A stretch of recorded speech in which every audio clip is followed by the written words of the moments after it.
Good morning. It's a minute after 8 o'clock in the morning in Tokyo, October 20th, 2023. Welcome to another edition of the online morning seminar organized by the World Bank Tokyo office. In fact, this is part of our series of the program under the TICAT seminar programs also. This morning, we are going to feature the Africa's Pulse, which is the Africa version of the regional economic update, which is that the which comes out twice a year from each of the respective regional chief economist offices of the World Bank. With us this morning, we have Cesar Calderon, who is a lead economist in the office of the chief economist for Africa region of the World Bank. Cesar, thank you for connecting. How are you? Good morning. Good morning, Koichi. How are you? Great, thank you very much. Cesar apparently is one of the frequent speakers in our program in the last couple of years, always bringing the latest information and analysis of the Africa's economic perspective. So we'll listen to Cesar presenting the main point of the Africa's Pulse, which is titled Food Systems Opportunities in a Turbulent Time. Then after his presentation, we'll read the question that we received from our audience in advance. Thank you very much for sending your question.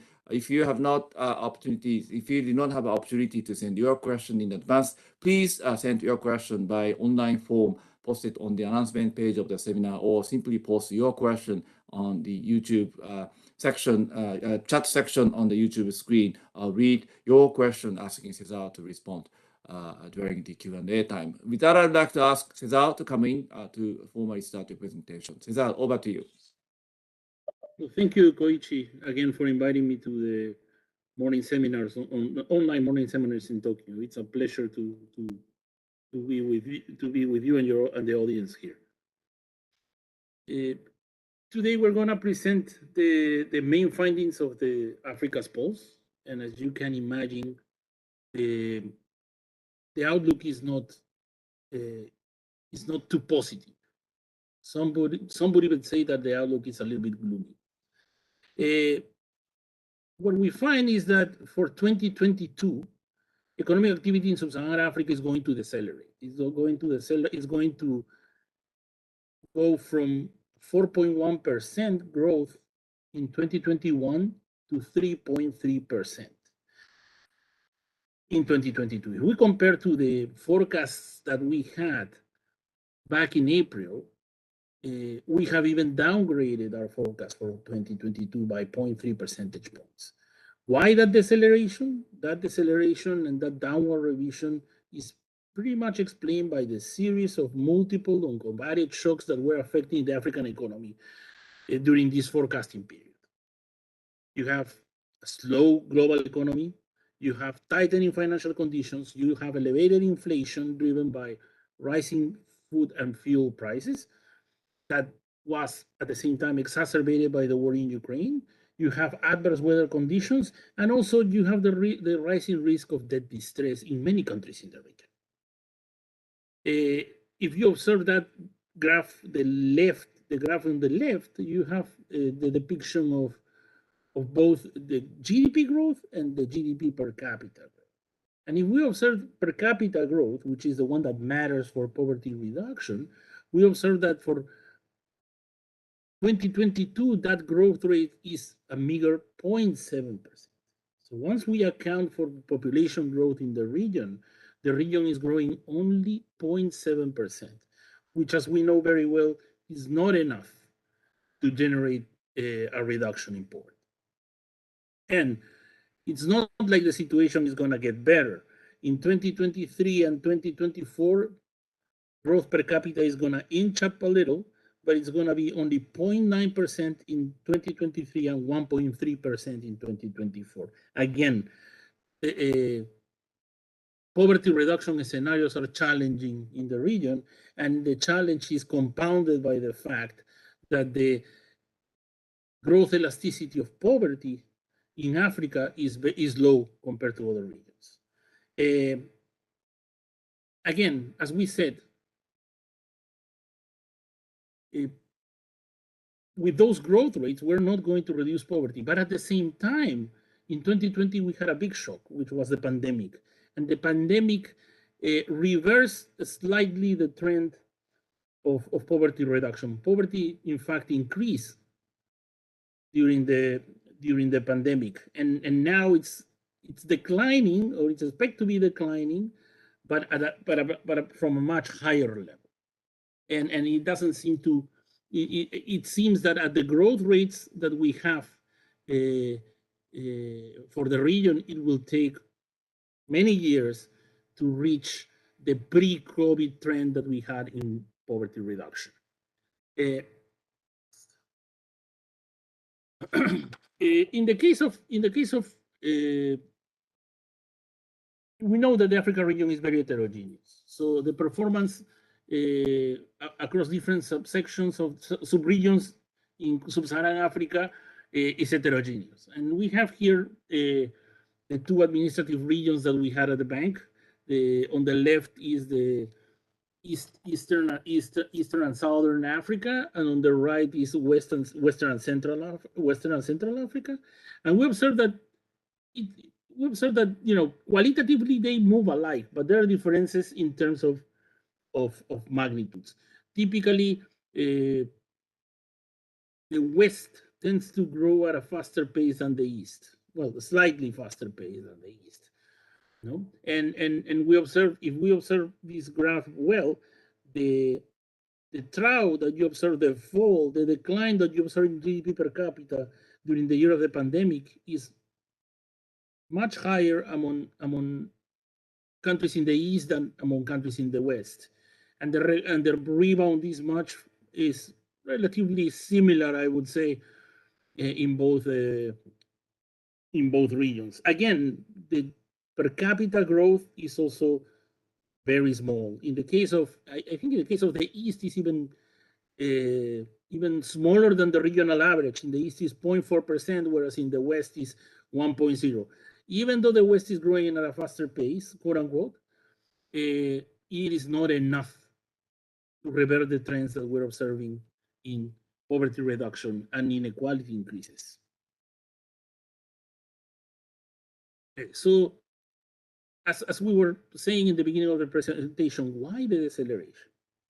Why Africa is slowing down? And one factor behind that is the global environment. Unfortunately, global growth has slowed down. I mean, of course, there's a whole host of issues of why the global economy is slowing down. No? And part of the headwinds that we're experiencing right now were headwinds that we were experiencing already in the second half of 2021. Headwinds that were basically global headwinds that were basically exacerbated by the war in Ukraine, no? Which lead to higher inflation, higher commodity prices. And as inflation accelerated, central banks in advanced economies had to resort to monetary tightening. They started increasing interest rates. No, those interest rates led to widening of spreads of sovereign bonds in emerging economies. In some cases, also added pressure to currencies that weakened, and this tightening of monetary policy, along with a strong dollar, is fundamental, so-called fundamental correction is leading to these adjustments that we're observing in the global economy, where investment ends up being weakened and growth slows down. Again, as we said before, global conditions are tightening and we observe that in the graph on the right, how all these curves, like financial conditions for the world and both advanced economies and emerging markets are increasing. That's a signal of that tightening. And that's on the financial side. But on the real side, we observe those two indicators. One is a global sentiment on economic activity that basically tells you whether there's confidence that the economy is going to grow, and the other one is a global purchasing managers index, which basically tells you, and it's like a leading indicator of whether businesses are expanding or contracting. In both cases, both in this global Centix index and the PMI new orders, the evidence is that the economy is contracting. And that, unfortunately for Africa, has important consequences. The acceleration of inflation and the rapid response in monetary policy from advanced countries is increasing the likelihood of a recession in those countries, especially in the US and the euro area. In the case of China, you have the problem. It's a little bit different because you have the problems in the property market, and you also have the zero COVID policy, which is leading to subpar performance in GDP per capita. I think in the second quarter of this year, China was growing at 2.5%, something around 2.5%, and in the East Asia Economic Update that maybe you guys have had the chance to listen to, the bank forecasted for the first time in many, many years that the rest of East Asia was outperforming China in terms of growth. And they are important. Why? Because the US, the Euro area, and China basically account for 40% of the exports in the region. So we have the slow global growth. The second factor is rising inflation. Rising inflation that is leading, is weighing on economic activity in the region. Again, as we were saying, there are many factors behind the increase in inflation. Some of them are domestic, some of them are foreign. But this upward trending inflation that we observe for Africa in general,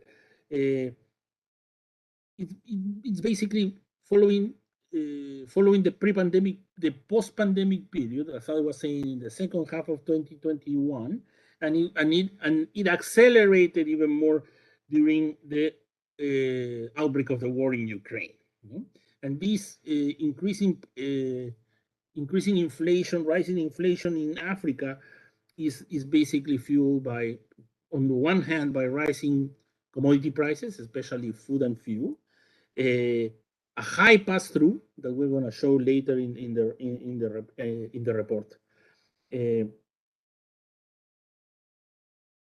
And as we observe, if we look at the numbers, and again, these numbers are averages or medians in this case. If we look at these orange bars, we have that the 2022 inflation is around 8% on that's the median rate for sub-Saharan Africa. However, there's a lot of heterogeneity within countries, and we observe that the inflationary problem has worsened in the region. If we look at the last two columns here, 2021 and 2022, we observe that in 2021, we had only 9 countries out of 47 where we have data available, 9 countries with average inflation in the year with 2 digits or more, 2 digits or more. When we look at 2022, the estimated number of countries in the region that has a headline inflation of 2 digits or more now jumps to 19. So it's more than double the number of countries. With some countries that, I mean, most of the countries in the region that have a target or a ceiling on inflation, most of them have breached. Okay? So I mean, and the problem is, as we know very well, that when you have inflation and you don't control it and it becomes entrenched, you can erode the purchasing power of households. It can lead to very inefficient spending decisions, whether by firms or by consumers, and at the same time affect the poor more than proportionally, right? In the case of, and we're going to show this later, in the case of African household surveys in Africa show that the poorest households tend to have a higher percentage of food spending in their budget. Okay. As we were saying before, this fundamental correction that is occurring in the world economy with tightening financial conditions as a result of rising interest rates and the strength of the dollar is generating changes in financial markets in the region. If you look carefully at that graph, you will see that spreads are coming up, especially when you see in the case of South Africa, Zambia, Ghana. I cannot see the labels well, but Ghana and Zambia definitely. And the problem is that those higher spreads, what they're gonna do is they're gonna make more expensive for African countries to borrow externally. At the same time, this fundamental correction that we talked about is also weakening currencies. And we have observed that some currencies in Africa have lost their value significantly. I think the best example again is Ghana. If you look at that, at this orange line, we see that since the start of the year, Ghana has lost, the Ghanaian cedi, which is the official currency of Ghana, has lost more than 45% of its value. And that's a situation. And that is also in the countries where currencies are depreciating at a faster pace, that is also fueling inflation. Okay. Now, the consequence of inflation in Africa, especially, is that it would lead to food security, right? Or to put it this way, the rising inflation fueled by food and energy prices is one of the unintended consequences of that is the fact that people cannot go to the market and buy their food and may have to resort to coping responses like skipping a meal or not eating for a whole day. So the poor are really affected with the higher prices in terms of what we call food security. We observe here in the graph on the right, we observe the average share of food spending in the household budget for a sample of 33 African countries. And we have this information by quintile. Q1 is the quintile, the poorest quintile, and Q5 is the richest quintile. And we observe that there is a difference, where in the case of the poorer household, almost 57-58% of their budget is devoted to food. In the case of the richer households, it's only 42. So there is a difference. And that add to that the fact that the poorer have very poor coping mechanisms to address the problem of food security. Yeah? But again, rising prices is not the only reason why food security is increasing in Africa. There are other factors, like, for instance, climate events and conflict. In the case of climate shocks, we have seen images already of the devastation in, for instance, the Horn of Africa, in the Sahel, as a result of droughts, or in some countries in Eastern and Southern Africa because of floods. And maintaining long-term per capita production of food is becoming increasingly more and more difficult, to the extent that these extreme weather events that are taking place in Africa are occurring more frequently.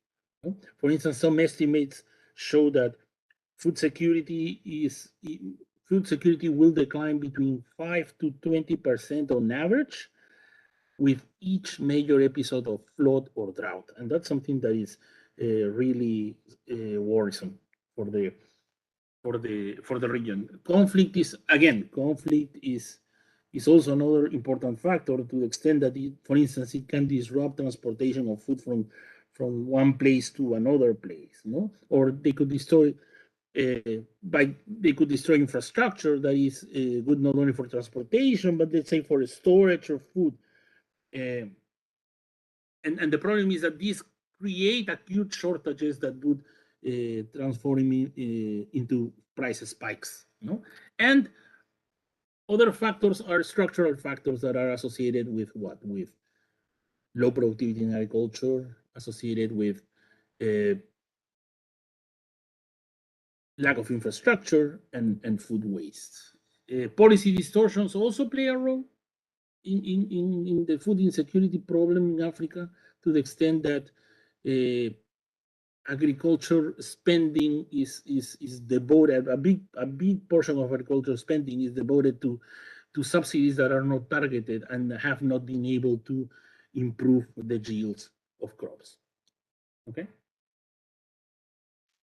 Okay.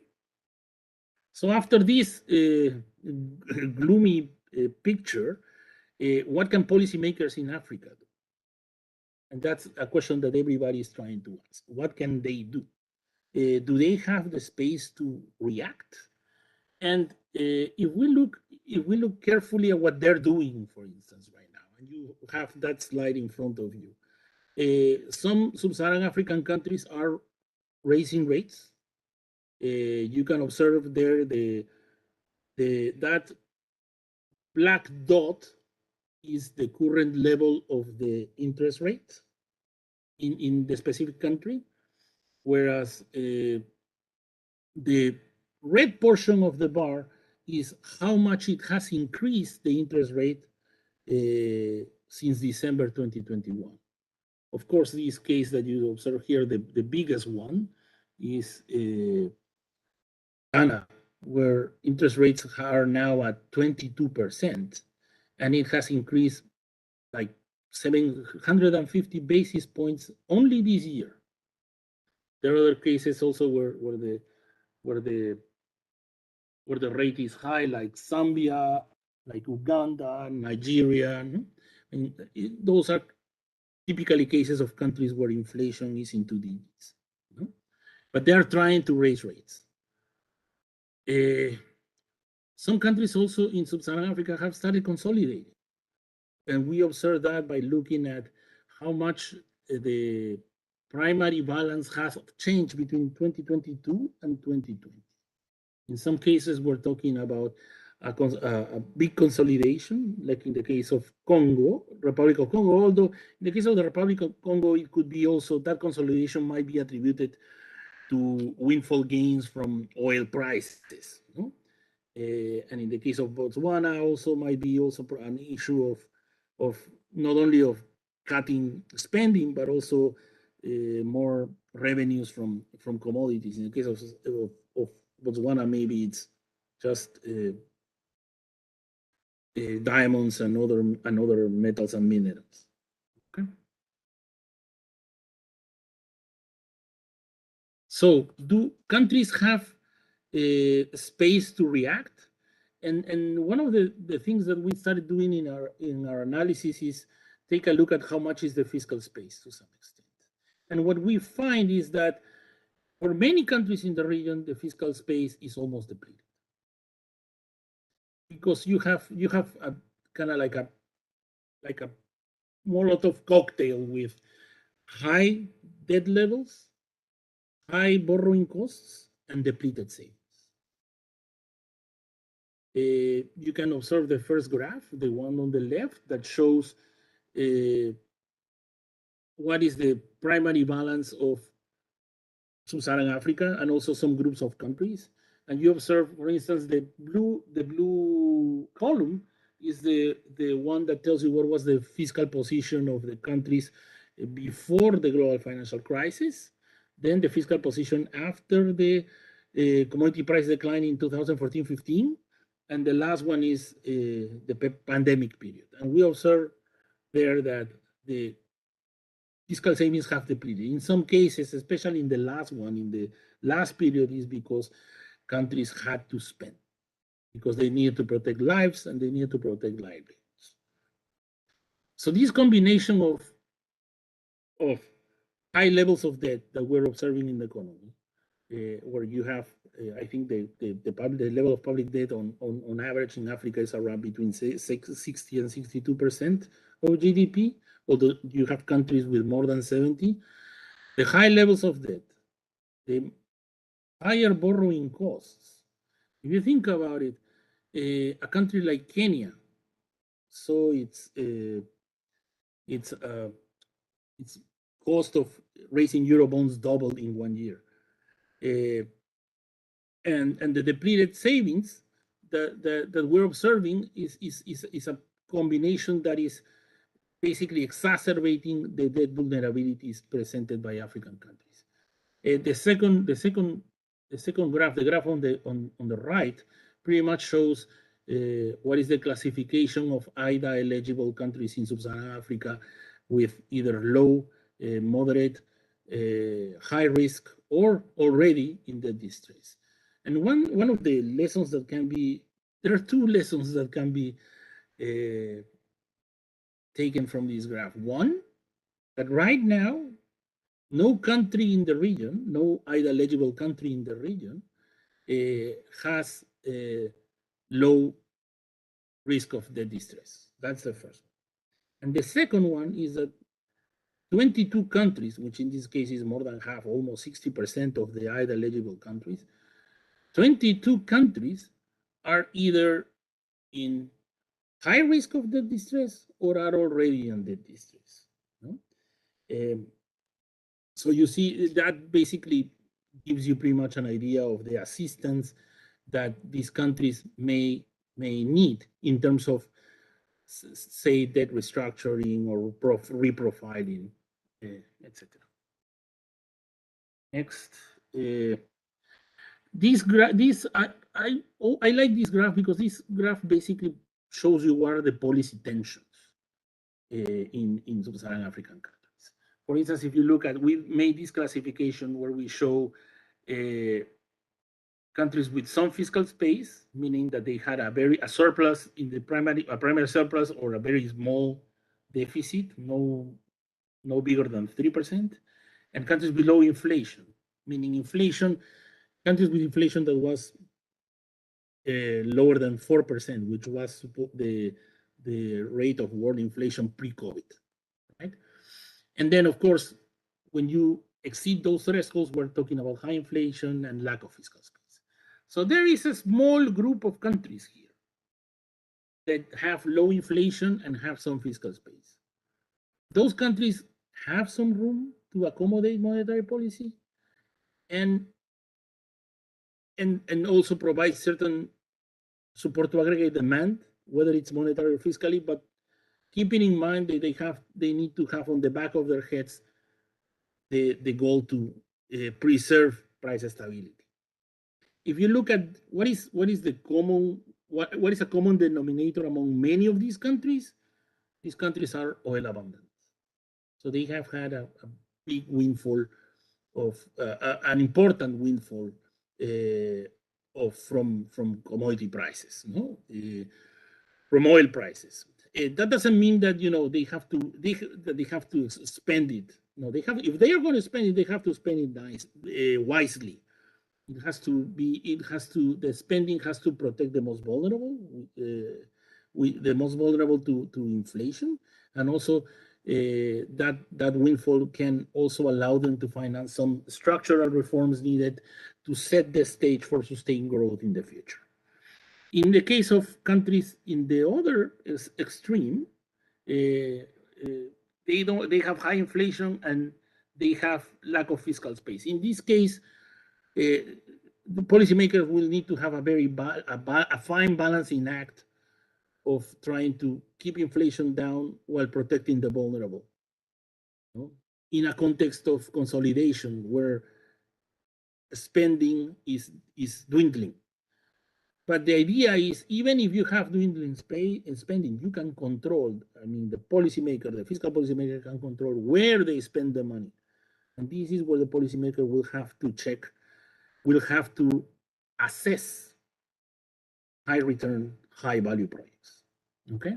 I think the main lesson of this graph, of this figure, is that you would see how monetary and how the coordination of monetary and fiscal policy can change depending on on which bucket you are. Okay. Okay. I don't know. Can I ask you, Koichi, how much time do I have? You can go for another 10, 15 minutes. Okay. Oh, okay. Maybe I think I have for 10. So what are the policy implications? What can policymakers do? The first thing that they may have to do is protect the gains achieved in the last few years. I mean, over the last 2 decades before the pandemic, Africa was growing at a respectable, I would say, a respectable rate of growth. Not stellar, but respectable.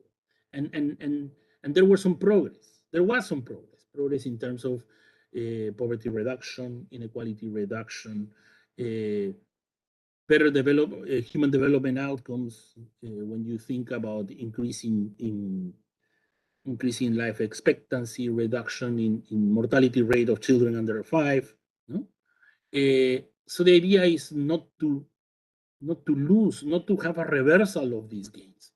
So to protect the gains from development that we have, that the countries in the region have achieved over the last 2 decades before the pandemic. What does that mean? That means that, for instance, first and foremost, central banks will have to tighten monetary policy to control inflation, because inflation is a cancer. Inflation is a very regressive tax that if it becomes entrenched, if central banks don't react swiftly, and inflation becomes entrenched, then the size of the future adjustment will be bigger, and will not only come from the monetary policy side, but also from the fiscal side. And that means that the engineer recession from that policy is going to be even tougher, and it's going to affect the poor and the most vulnerable even more.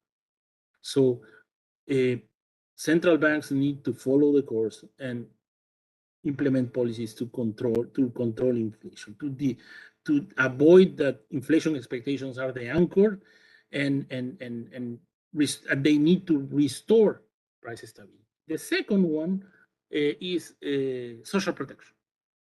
As we said before, we need to maintain certain. We need to shield the people that suffer the most from inflation from the consequences. And this is where social protections can play an important role. There are experiences already in Africa of expansion of social protection programs to try to protect lives and livelihoods during the pandemic. And the experience from the pandemic is how important safety net delivery systems are, and in order to timely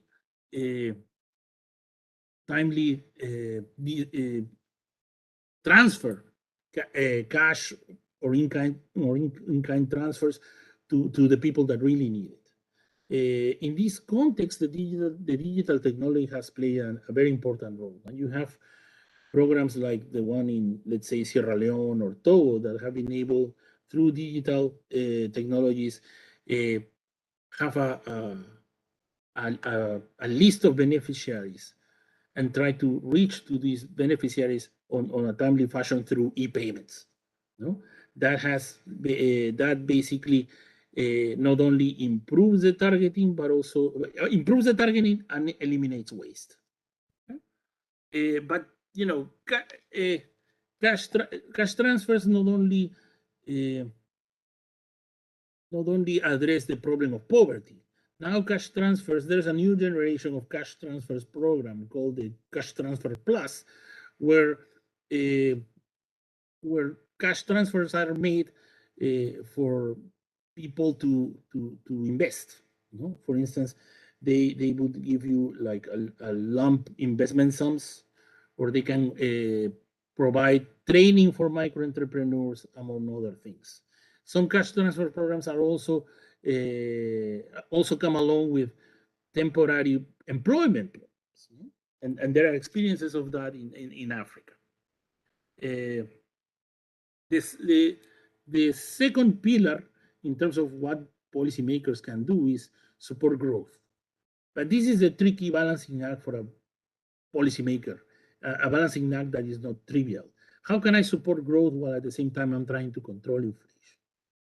And the policy message is that that the government may need to reprioritize spending to support growth. That's the main thing. For instance, if I think about an example for this, and I think about agriculture, okay? So agriculture in public support to agriculture in Sub-Saharan Africa is chronically underfunded. I think only 6% of the government budget is spent in agriculture, even though there was a declaration in Malabo by many countries in the region that the goal was to reach at least 10%. Well, that has never been reached. And now with the current lack of fiscal space in the region, it's not going to be reached in the foreseeable future. Okay, so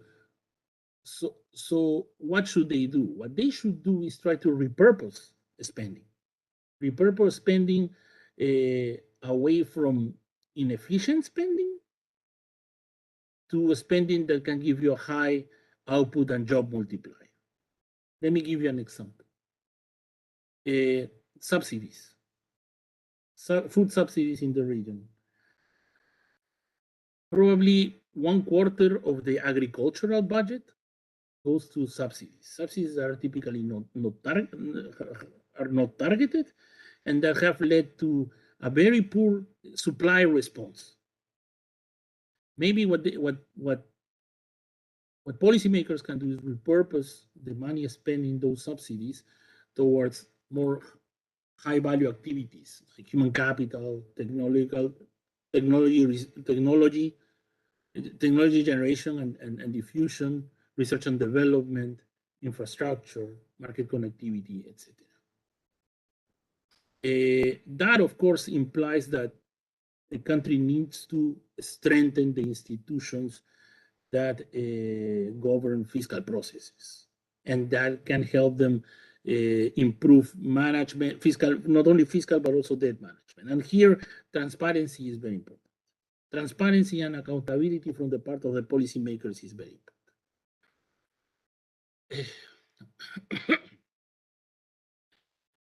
Other item that we talk to policymakers is about regional trade. Regional trade is an opportunity for Sub-Saharan Africa. Sub-Saharan Africa is a continent that is fragmented in terms of trade of goods or trade of services. No?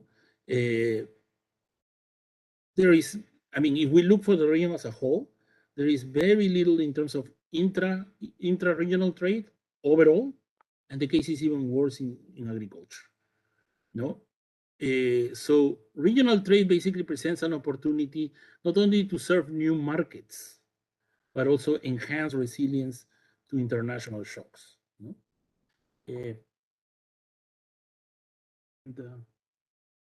And finally, domestic resource mobilization is important, because without domestic resource mobilization, Africa will not be able to finance its development. Now, the problem is that we're in a very problematic juncture where countries lack fiscal space and borrowing, the cost of borrowing is very high. So under these circumstances, I think the policy advice to fiscal policymakers is that they should try to improve the efficiency of tax administration and collection. In this context, leveraging data and digital technologies can help improve tax administration, whether it's having registration, electronic registration of taxpayers, electronic forms of filing taxes, paying taxes, receiving tax credits, etc., etc. That can help increase those efficiency gains can help increase the amount of revenues in countries where the impact of these global headwinds and are not as important and they have some space. This is the moment where structural problems in government revenue should be addressed. That goes from making tax systems more progressive, streamlining tax incentives where a lot of money is being basically thrown to waste, and for instance, improve tax collection in an area that where tax collection is almost inexistent in Africa, which is property taxes. And finally, diversify trading partners. And this goes beyond the region. It's basically trying to diversify trading partners in the region and beyond. Because Africa has products that are attractive to, for instance, to green technologies like coltan, lithium, uh, uh, nickel, tungsten, etc. And also they have uh, extractives for the just transition. Sub-Saharan Africa can become and it can become a supplier for other economies of oil and of gas, especially in a world where trade linkages have been disrupted because of the war in Ukraine. And I think I'll stop here. Thank you.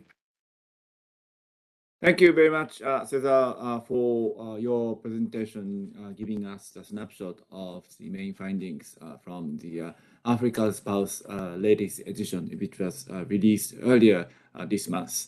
Thank you. We received several questions from the audience in advance. Let me read the question asking you to respond. Firstly, the two questions actually came from the same person. First one, which measures should be taken in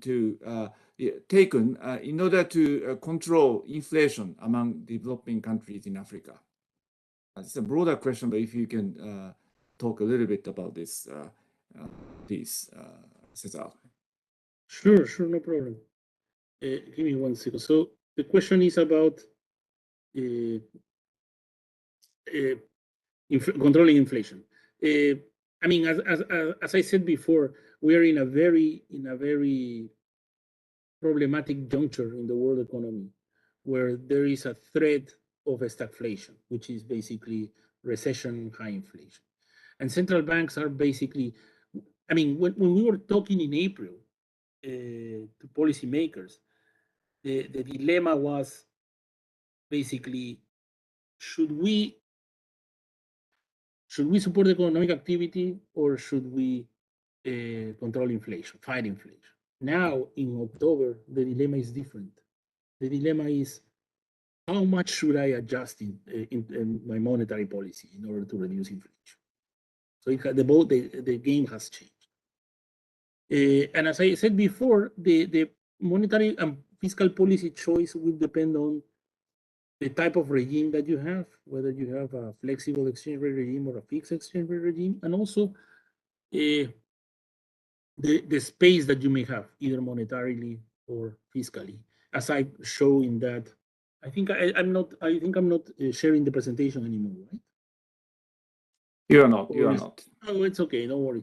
In that graph where we put the 4 buckets, so there are countries where monetary policy will and fiscal policy will have to go in the same direction, and it's the majority of African countries where they will have to consolidate fiscally and increase interest rates in order to tame inflation.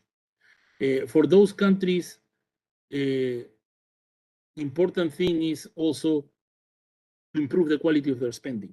If they're going to spend money, the fewer resources that they have, they use them more efficiently. And this is where the targets are social protection and high value investments. And for these countries, is like if you're gonna put the foot on the brake because you want to tame inflation, you cannot put the other foot on the accelerator because you're gonna basically create a lot of problems. This lack of coordination of monetary policy and fiscal policy may lead to an even bigger adjustment. For other countries that have a little bit more space, maybe they can use their existing social protection programs to continue supporting people while they reduce inflation. But the key is the following: whether you have a space or not, you can still control your spending. But what you have to do is spend that money efficiently. I think that's the message.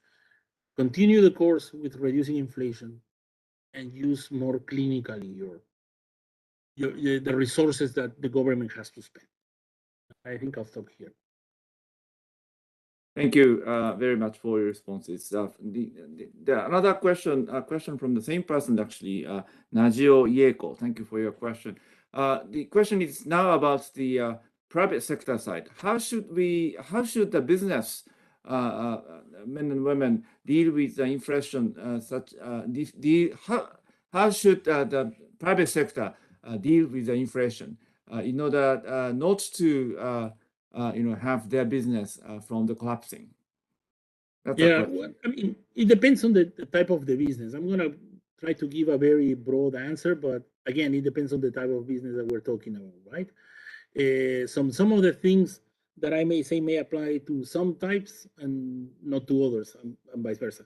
So one is you need to streamline and or automate your processes, because the thing is you need to cut costs. So reorganizing the business can help you save money. Improving processes may imply exploring digital solutions in the company, right? The second thing is you need to cut expenses wherever it's possible. Unfortunately, sometimes it implies downsize the business. No, but then what you need to do is make sure that that you're efficiently spending your money, whether it's products or services that you need in order to offer your own product or service, right? And input substitution, to the extent that you keep the quality and the cost, is also another possibility in this area. Improve productivity. The more quickly and the more efficiently you and your employees work, the higher is going to be your profit market, and then you have more room you'll have some cushion to withstand inflation. Stock on supplies in the case of some businesses, because it will help you insulate against inflation, because maybe those supplies are going to continue rising in the future. And especially in these times where stocking up on supplies may help you address some supply chain issue, especially in core materials. No? And the last one, although I'm sure that there are many other options, you need to be ready for new customers, because inflation creates new customer segments. And maybe these people went to some segments or niche markets that now become unreachable, and now they will have to go to other businesses where they can potentially have or lower prices. Okay, I think that would be one way to deal with that. Thank you very much, Cesar, for your response. We received a question. Actually, this is a question from the previous week, actually. But let me rephrase the question a little bit. The question is this: what are some good policy moves taken for the best domestic resource mobilization in Africa? So, question about domestic resource mobilization. But also at the same time, we received a question from Professor Shimamoto from Kyoto. during the presentation. What is your take on the role of FDIs, foreign direct investment, into Sub-Saharan Africa region? Any realistic ideas for the how-tos, if any? So perhaps the questions on the one question is the domestic resource mobilization, and the other question is how to make the best use role of of FDI. Foreign development and domestic foreign direct investments. If you would like to make a comment combining the response to those two questions. Okay. Thank you. Perfect. I think in the case of domestic resource mobilization, as we said during the presentation, it's key. It's key to finance development, and it's also key to reduce the risk of fiscal unsustainability. Now, again, as we said before, I mean, the tools that are going to be used to create more revenues or create more fiscal space will depend on country-specific needs, and it also will depend on the strength of your ongoing recovery. As we said before, if the recovery is slow, the governments may need to improve the efficiency of tax collection. And again, even though I'm repeating myself, digital technologies can help improve tax administration, can minimize costs and processing time, can reduce the incidence of tax evasion. And they also, on the expenditure side, they can release some space by enhancing the targeting of social protection programs. But if the country, once the economic fallout from the strong global winds dissipate, then governments can address structural problems. They can redesign tax incentives towards growth enhancing activities such as research and development and the digital economy, for instance. They can try to design more progressive tax systems, and they can try to boost the collection of several taxes, including property and land taxes. In the case of FDI, of course, FDI has an important role to the extent that it not only it's not only a transfer of foreign financial flows, but also a transfer of technology to the extent that a foreign company decides to invest in the economy. I mean, FDI has a catalytic role for growth. But the problem in Africa is how to attract FDI. So it's not necessarily about whether FDI is efficient or inefficient. It has an output multiplier or not. No, I think it's a matter of how can Africa be attractive beyond extractives, beyond natural resources, because there's a lot of FDI that is coming from extractive industries, whether it's oil, whether it's minerals, right? But beyond that, and I think in that case, FDI will come to the region if first of all, you need to have better infrastructure. Second, you need to reduce logistic costs. You need to have more better ports, airports, roads, digital solutions to simplify customs procedures, adhering to standards of production. So there's a whole host of things that you can do to improve your business environment, to improve your competitiveness, that African companies and African governments can do in order to attract that foreign investment.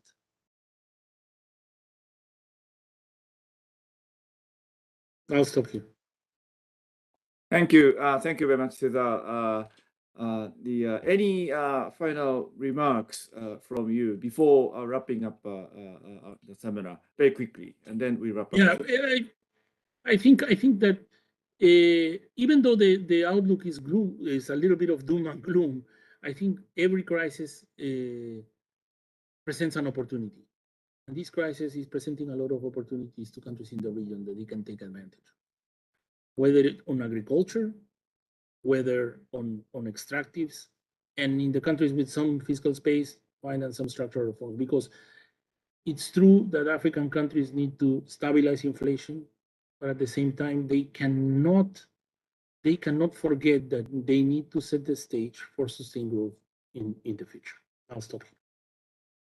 Thank you very much. With us this morning, connecting from Washington, we had Cesar Calderon, lead economist in the Office of the Chief Economist for Africa region of the World Bank. Cesar, thank you very much for joining us this morning. Thank you. Thank you, Koichi. Great. Thank you very much. Have a good day. Have a good day. Thank you.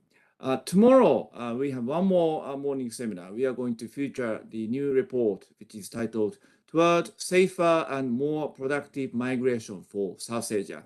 This is going to start at 8 a.m. In the morning tomorrow, October 21st, in Japan Standard Time. In fact, we have a series of seminars coming up. Next week, we are going to feature the Latin America and Caribbean edition of the Regional Economic Update. And also, later next week, Jose Rogers, who was the WDL 2018 Education Co-Director, is going to join us to present the very latest report, the State of the Global Learning Poverty 2022 update. So this is going to be also held next week. And then more seminars to come to feature the latest report put together by the World Bank, presented by the World Bank economist and expert. So please stay tuned. Take a look at the World Bank Tokyo office website for details. With that, I'd like to once again thank everyone for watching the seminar. Thank you very much. See you tomorrow.